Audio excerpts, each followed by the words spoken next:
Hello everyone, welcome back. Today's video is long overdue. It's actually a year overdue, and that is checking out what is probably the weirdest guitar that I have ever found or ever bought. Let's take a look.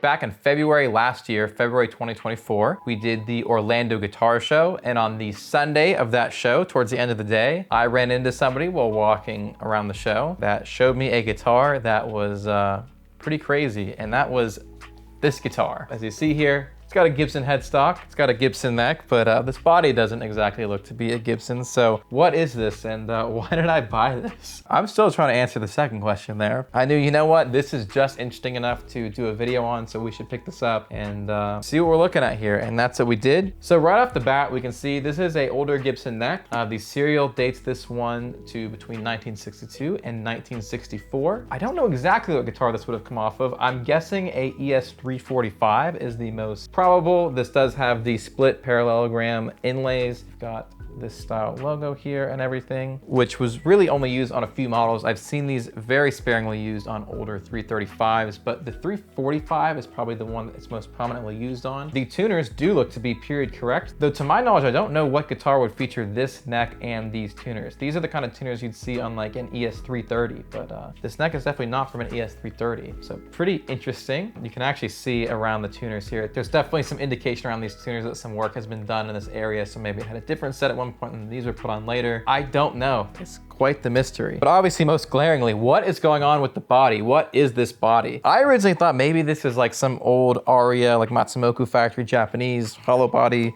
type thing, but that's actually not what this is. I just used like the Google Lens to Google this shape, and what came up was a Standel 430C, or model 430 in cherry. And I'm pretty sure that's what this is. So this would have been made in the 60s, just as well as the neck. So, you know, from a similar era. And it was somewhat crudely glued on to the neck. I don't know exactly what was going on or what warranted this situation to arise. You know, well, a few things are answered there. There's just even more questions arising. So checking out some other specs here. This tailpiece does look like the style tailpiece that you would see on a ES345. I don't know that this is an old Gibson tailpiece, so I'd have to do a lot more research to figure that out. But otherwise, these are not all the right parts for the Standel 430, so I'd have to assume some stuff has been changed. This pickup actually looks like a Gibson staple pickup, which would be pretty rad if that's what it is. And I don't know that that's what it is, but it's something like that. Different pickup.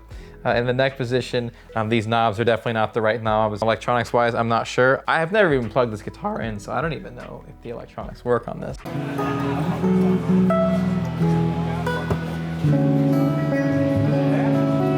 I will say, even with old strings and no setup work being done, it actually doesn't play too bad, which is shocking. The neck angle actually feels pretty correct, which is cool. We are finally going to dig into this thing and see what these pickups are and plug this in and see what it sounds like. This is not gonna be like a full restoration video or anything. We definitely are gonna spend a lot of time on this off camera before we get this thing listed, but I just wanted to really quickly kind of take this thing apart, see what the pickups are, clean it up a little bit, throw some fresh strings on it, and see what we're working with. I'm gonna take these strings off, clean this up just a little bit, and let's see what these pickups are before we go anywhere else.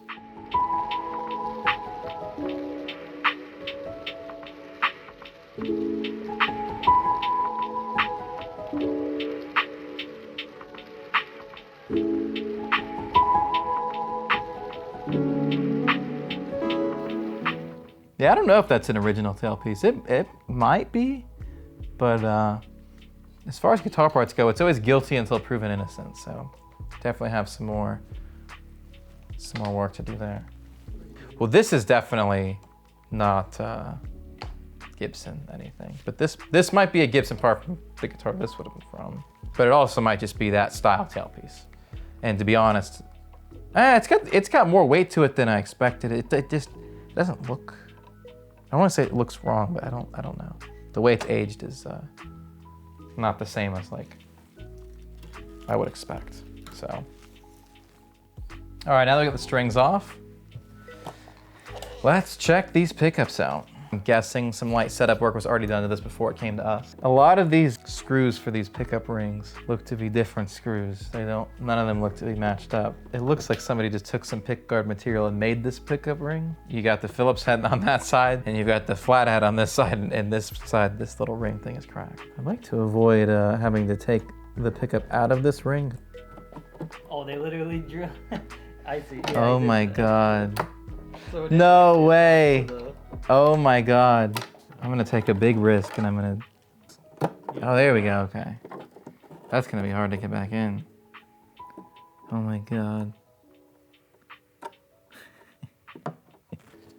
This looks like an old Gibson staple pickup, but it doesn't have the right wire coming out. Well, this would be the right wire coming off it. Maybe they've just extended it a bit. This looks like a 50s Gibson staple pickup. I would very much verify and figure out, because they definitely have messed with the wire hanging off a bit. This looks right to be a 55-ish, something like that, 50s staple pickup. So if that's the case, that makes this a pretty crazy find, actually.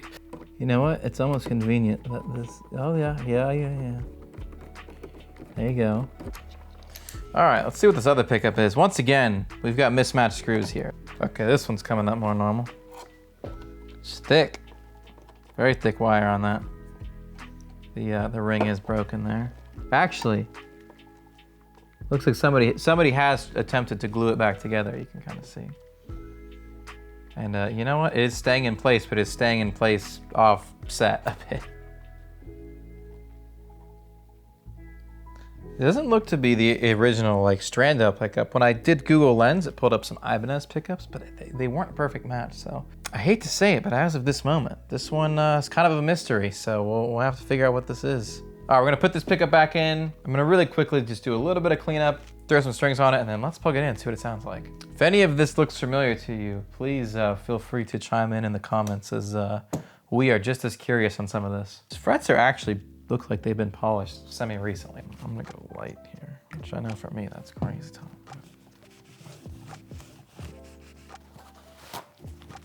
We tend to use the D'Addario EXL 110s on like everything, or at least everything that doesn't have a locking tremolo. These are just your regular D'Addario 10s. For locking trem guitars, we'll do 9s, same sort of set, but just 9s. I like these, and they're kind of right down the middle, not too heavy and not too light, and they do the trick. You never know what the preferences of the final player are gonna be, so we try to do something right down the middle that kind of showcase what the guitar does, and if you wanna move from there, then, you know, it's your guitar. It's worth reiterating here, I'm not doing a full setup on this. Anything that we sell, we spend way more time than this, and we get way more in depth. This is just for the fun of today's videos, so yeah.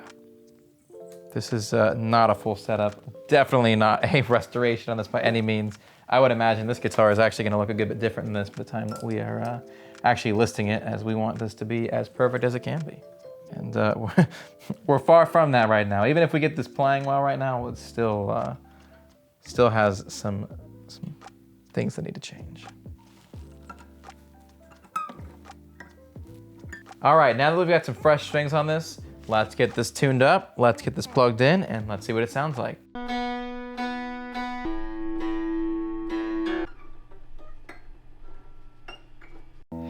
Yeah,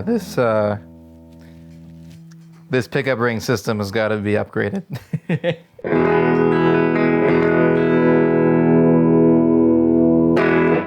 I do love that. That is a very direct sound from that bridge pickup. It sounds really good.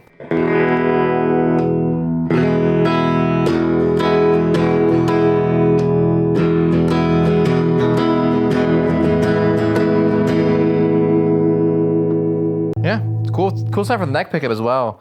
The middle's great, but yeah, man, the bridge is... All right, we're already going out of tune here. Gotta stretch it some more.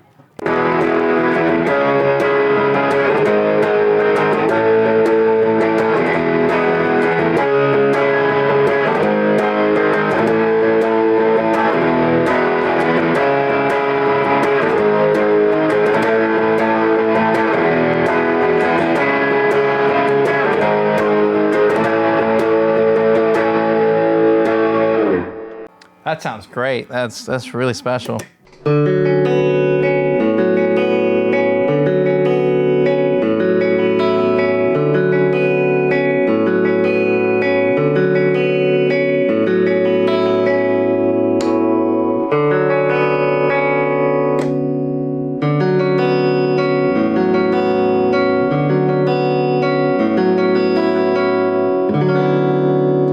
mellow neck pickup. Pretty cool.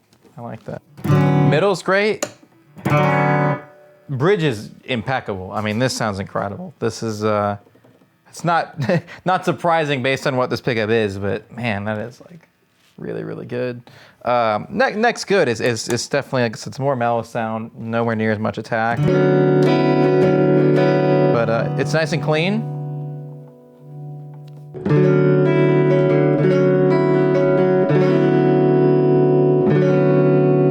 Pretty cool. This guitar has a lot of potential. This is actually like way better than I expected.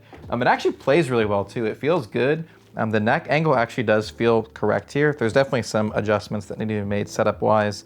Like I said, I didn't go super in depth on this right now, so I'm really interested to see what this plays like once we actually do spend some time with it. This neck feels absolutely incredible. This pickup sounds incredible. This is cool too, but man, this is really, really special. I'm more impressed than I expected.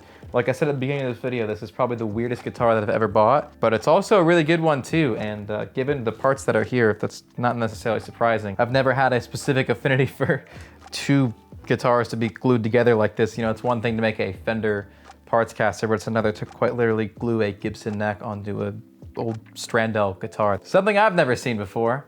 So final thoughts here.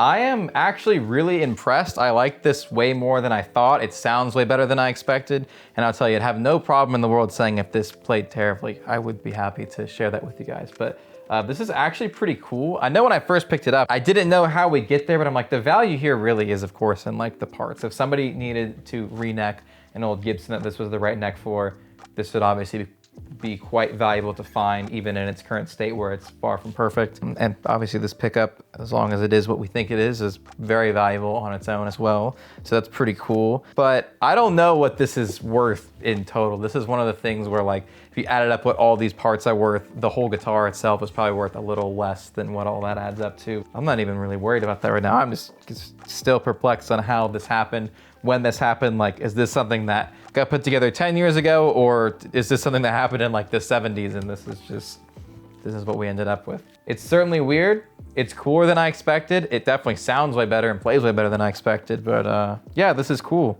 I'm excited to see where we go with this thing. I think there's definitely some work that needs to be done here. There's some parts that need to be replaced. This is cool, and this has way more potential than I thought, so we'll just have to see what happens. Thank you guys, as always, for sticking around and watching these videos. If at any point in this teardown you saw anything and said, oh, I think that part's from whatever, definitely let us know down below in the comments, as we're still identifying what all of this is. Pretty cool find. Very glad that we documented the process of checking this out. I'm excited to play this some more. If you guys want to see more stuff like this, definitely let us know down below in the comments. We run into weird stuff like this here and there, and sometimes we pick it up, sometimes we don't. But if you guys want to see more stuff like this on the channel, then we could definitely bring you more content like this, as we definitely have fun finding stuff like this and going through it. Don't forget to like, subscribe, comment, and all that good stuff, and we'll see you in another video soon. Bye. We did have a similar situation to this where we checked out a old Gibson Melody Maker that had been super modded. So if you enjoyed this video, you might want to check that one out, and you can click here to check that out.